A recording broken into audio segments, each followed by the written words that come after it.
Et bien là-dedans, frérot Sered, j'espère que tu vas toujours aussi bien normalement, si j'ai bien fait mon boulot. Il sera 20h lorsque la vidéo sortira. 20h pour toi, pas pour moi.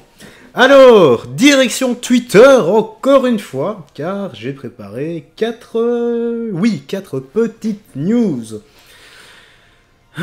La première, ça me fait réellement désespérer. Pauvre monsieur, ça me fait déjà de la peine, parce que... Bon, j'ai pas encore vu la vidéo, mais je sens vraiment, bon elle dure que 15 secondes, mais le manque de respect arrivé. Allez, petit like, petit commentaire pour le soutien et le référencement, et nous sommes partis, let's go. J'espère qu'il n'y aura pas de violence physique. Comme les petits respectent plus les anciens. Ils vont le frapper, attention. Regarde, regarde. Caray, attention. Vas-y. Regarde, regarde. Ah ouais, Caray va se faire niquer. Tout le monde... Comme les petits respectent. Voilà. Le genre de problème, l'éducation. Zéro éducation. Zéro respect. Je suis le père du gamin qui filme. Ou celui qui balance l'objet. Ouais, là-bas. Je vais lui mettre une mandale. J'en ai rien à foutre. J'en ai rien à foutre. Un peu d'éducation, bordel. C'est quand même incroyable. C'est quand même incroyable. Comment est-ce qu'on peut en arriver là?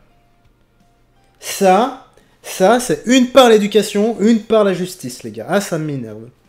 Ça m'énerve. À chaque fois, je dis, je dois prendre de la hauteur. Mais quand je vois ça, j'y arrive pas. Le vieux monsieur, là, il se demande quoi? Et il a peur. L'autre, il lui dit, ils vont te frapper, et il a peur. Regarde, regarde. Attention. Caray, attention. Vas-y.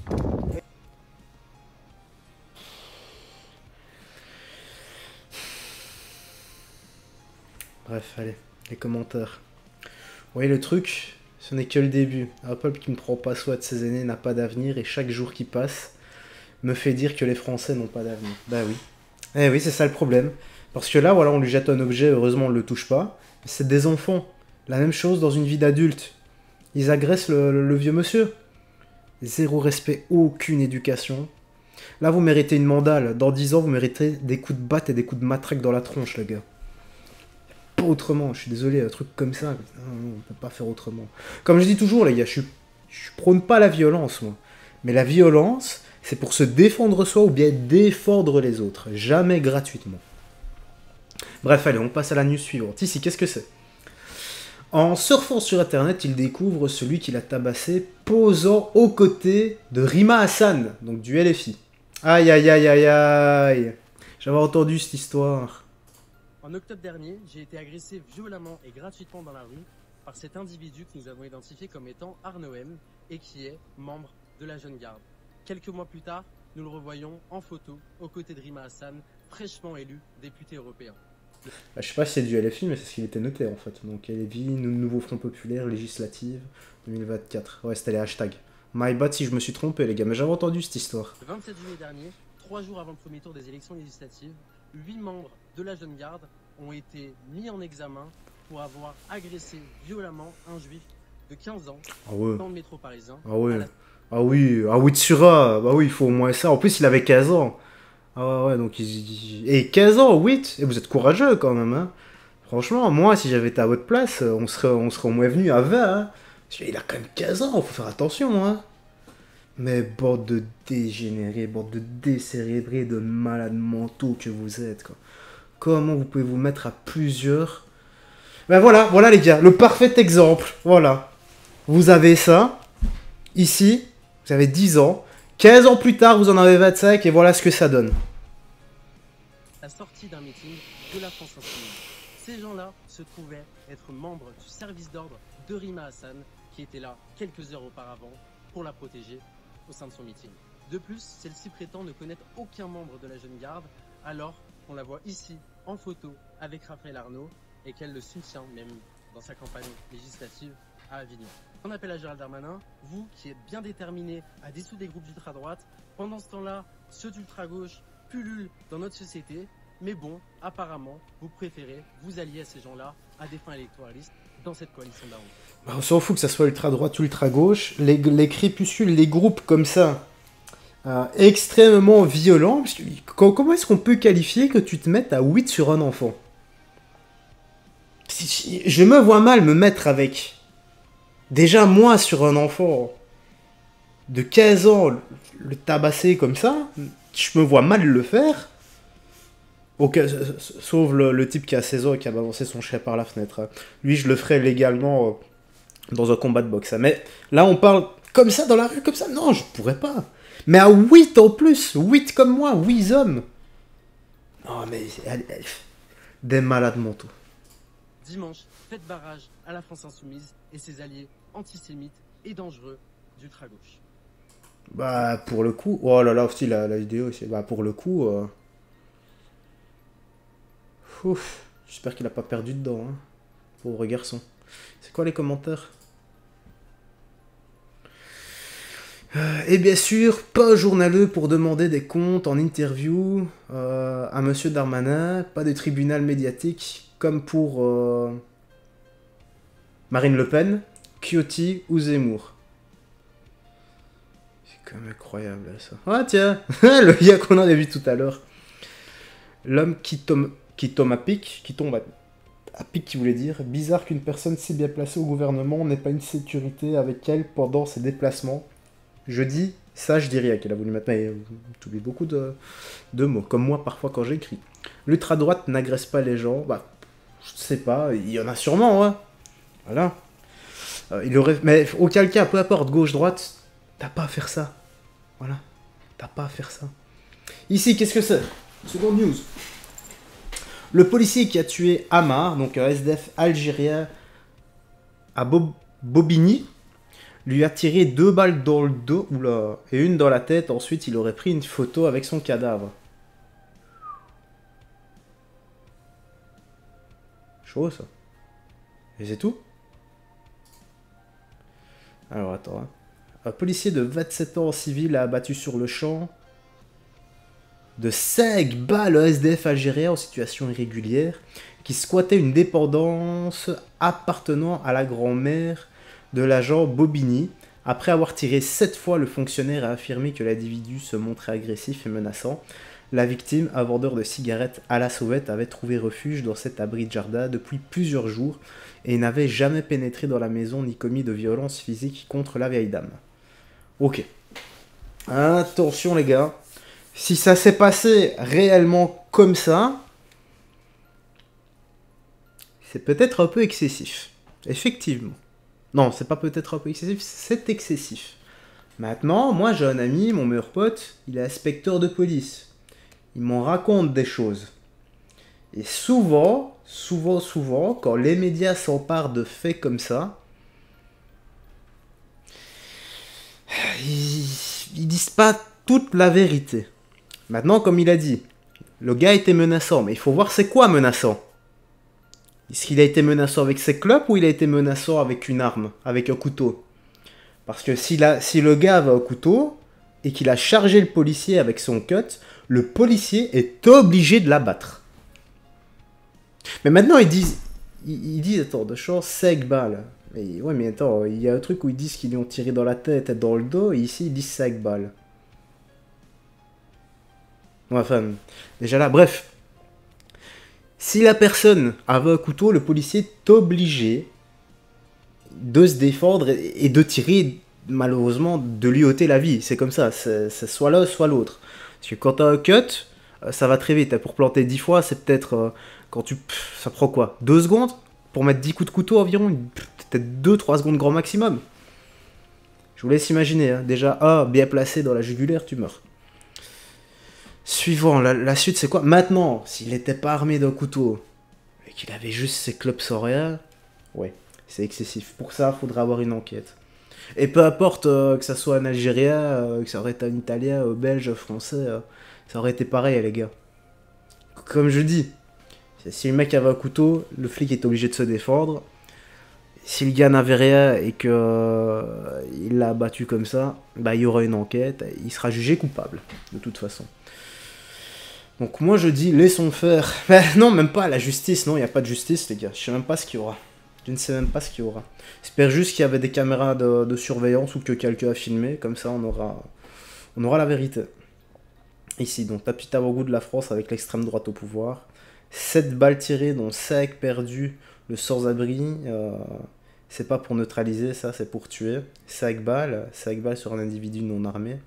Ça ressemble fortement à une exécution. Mais c'est ce qu'on ne sait pas s'il est armé ou pas. Tu vois, s'il est armé, c'est normal. Comme je dis, s'il avait pas d'armes... Non. J'ai du mal quand même. Hein. J'ai quand même du mal. Comme je dis, encore une fois, j'espère qu'on aura... qu'il y aura une justice, la vraie, cette fois-ci. Avec des vraies images et que... voilà, tout simplement. Allez, ici, donc, Lilian Thuram accuse les électeurs du RN de cautionner donc, le racisme anti-noir, anti-musulman, la stigmatisation des migrants et des personnes d'une autre sexualité, les violences envers certaines personnes. Ouais, d'accord. Bah, écoutons-le. Hein. Moi, je suis touché. Mes enfants sont touchés. Ma femme, ma maman, mes amis. Donc, nous sommes touchés. Et c'est pour cela que je ne comprends pas certaines personnes qui peuvent dire avec légèreté, pourquoi pas essayer? Essayer quoi? Essayer quoi, en fait? C'est-à-dire, le racisme anti-noir, c'est pas grave. Le racisme... Bah... Si, c'est grave. Tout aussi grave que le racisme anti-blanc, monsieur Lilian Thuram. Non? Je dis ça, je dirais. Le racisme anti-musulman, c'est pas grave. C'est pas grave, ça? La stigmatisation des migrants, c'est pas grave. La stigmatisation des personnes d'une autre sexualité, c'est pas grave. En fait, c'est ça que vous êtes en train de dire? Absolument pas. Les gens, en général, je le vois dans l'espace commentaire, hein. Ici, les gens, en général, sont éduqués dans l'espace commentaire. Par contre, ceux qui ne le sont pas, c'est fou, hein. Mais ce sont des personnes qui votent le Front Populaire et qui me menacent de mort. Voilà, on menace de mort, on m'insulte. Et pire, parfois, on m'insulte de sale italien. La dissonance cognitive de ce genre de personnes, moi je fais pas une généralité, hein. Tous ceux qui votent Front Populaire sont pas comme ça. Hein. Mais voilà, il y en a quand même beaucoup. Et je les bannis au fur et à mesure. Tous les jours, j'en bannis de toute façon. Voilà, l'espace commentaire sera de moins en moins pollué comme ça, tu vois. Il y en a qui essayent de dépolluer la scène, bah moi je dépollue l'espace commentaire. Violenter certaines personnes, c'est pas grave. Si, c'est grave. Et je crois qu'il faut arrêter d'être dans une certaine hypocrisie, en fait. Si, c'est grave, monsieur. Et il n'y a pas que la violence physique, hein. Il y a la violence verbale aussi. Hein. Combien de gens disent on va se soulever et on va buter du blanc? Et c'est arrivé. Le jeune de 15 ans, là, qui s'est fait... le jeune rugbyman, je crois qu'il est mort, non? D'ailleurs. Et ils ont entendu clairement on était là pour buter du blanc. Bah ça, c'est grave aussi. Peu importe, hein, la couleur de peau. Noir, blanc... Faut pas toujours parler de ce qui va dans le sens des autres. Hein. Il faut parler de tout.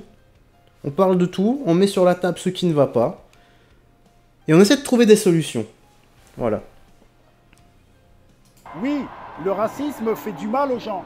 Le racisme emmène des gens à une certaine dépression, à une certaine peur. Et donc, c'est pas juste, en fait, de dire on n'a jamais essayé. C'est pas juste d'aller voter pour un parti qui prône le racisme. Ouais, juste là, déjà, il n'y a même plus besoin de l'écouter. Voilà. Je désespère. Hein. Si même ce genre de personne commence à parler comme ça, ça va pas. C'est peut-être les répétitions, tu vois, avoir mis trop de coups de tête qui le fait un peu penser de la sorte. Hein. Moi, de ce que j'écoute du RN, c'est on va mettre les délinquants et les criminels en prison. Voilà le discours du RN. Ils ont pas dit, moi en tout cas j'ai pas entendu, on va mettre les gens, les étrangers en prison. Moi j'ai pas entendu ça. J'ai juste compris, on va mettre les délinquants et les criminels en prison. Ils feront leur peine de prison, il y aura une meilleure justice. Le bon sens des fois. C'est juste surréaliste en fait. C'est lunaire. Si vous êtes totalement égoïste et que... Ah ah. Donc un gars qui est multimillionnaire, qui a je ne sais combien de bâtiments, certainement, ouais, s'il n'a pas fait le con durant sa carrière, il a sûrement investi dans l'immobilier en au moins une dizaine. Donc multimillionnaire, blindé de thunes, et ça tourne tout seul, le type qui ne travaille plus, va te dire, toi, encore une fois, tu vois, ça c'est l'aspect moral, tu vois, tu es totalement égoïste. Voilà, donc ça ce sont des insultes dissimulées. Et que vous vous dites, ben, s'il y a du racisme anti-noir, je m'en fous.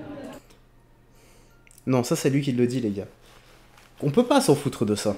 S'il y a du racisme anti-musulman, je m'en fous. On peut pas s'en foutre de ça non plus. À partir du moment où il y a du racisme, peu importe, non, on peut pas s'en foutre de ça. Et ça, c'est ce qu'il dit lui. Donc en fait, on arrive à une certaine violence. Ça veut dire que c'est de l'indifférence. Et je pense qu'il ne faut pas rentrer dans cette forme d'indifférence. Bah, en tout cas, voilà, on va reprendre tes mots. Oui, il faut pas rentrer dans cette forme d'indifférence. Maintenant, les criminels et les délinquants, ils rentrent chez les gens, ils volent les gens, ils tabassent les gens et ils ont rien. Par contre, pour rentrer chez toi, ça va être compliqué, tu vois, avec tes 36 gardes du corps et ta villa ultra sécurisée, c'est clair que c'est extrêmement compliqué. Toi, tu ne dois pas connaître tout ça.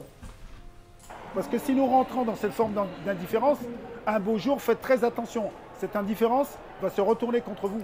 Donc je Mais les mots sont bien, hein. C'est juste que dans le contexte, c'est mal choisi. pense qu'il faut défendre une idée de France plus grande que ça. Plus grande que ça. Voilà. Les mots sont Moi, je bien, suis touché. mais...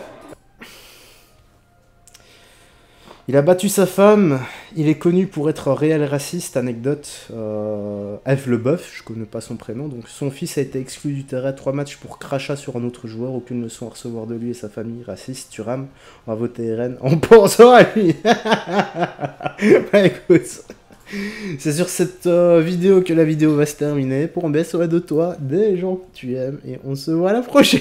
Bah, il était mal fumé lui à la fin. T'as vu, en une phrase, vite, il l'a démonté. Bon allez, ciao.